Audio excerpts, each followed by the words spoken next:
What would you say if someone decided that Shakespeare's plays, Charles Dickens' novels, or the music of Beethoven could be rewritten and improved? I'll be right back.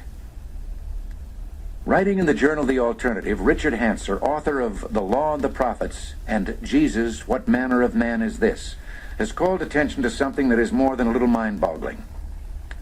It's my understanding that the Bible, both the Old and New Testaments, has been the best-selling book in the entire history of printing.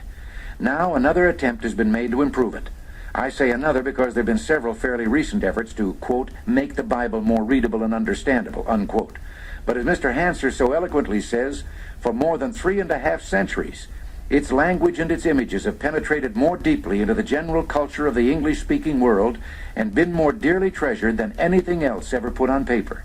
He then quotes the irreverent H.L. Mencken, who spoke of it as purely a literary work, and said it was probably the most beautiful piece of writing in any language.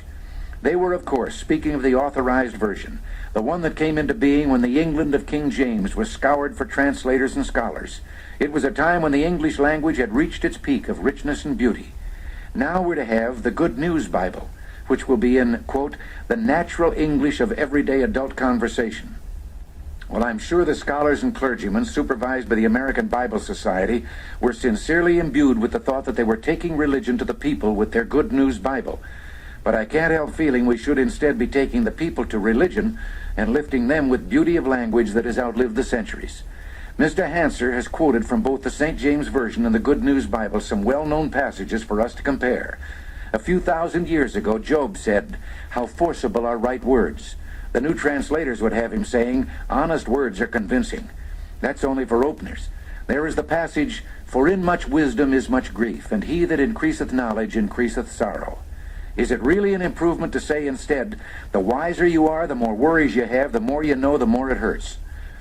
In the New Testament, according to Matthew, we read, "The voice of the one crying in the wilderness, prepare ye the way."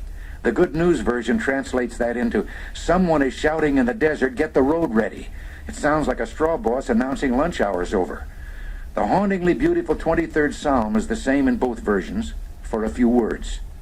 "The Lord is my shepherd." But instead of continuing with the "I shall not want," we're supposed to say, "I have everything I need." The Christmas story has undergone some modernizing, but one can hardly call it an improvement. The wondrous words, "Fear not, for behold, I bring you good tidings of great joy," has become, "Don't be afraid, I'm here with good news for you." The sponsors of the Good News Version boast that their Bible is as readable as the daily paper, and so it is. But do readers of the Daily News find themselves moved to wonder, quote, "at the gracious words which proceeded out of his mouth," unquote? Mr. Hanser suggests that sadly, the tinkering and general horsing around with the sacred text will no doubt continue as pious drudges try to get it right. It will not dawn on them that it has already been gotten right. This is Ronald Reagan. Thanks for listening.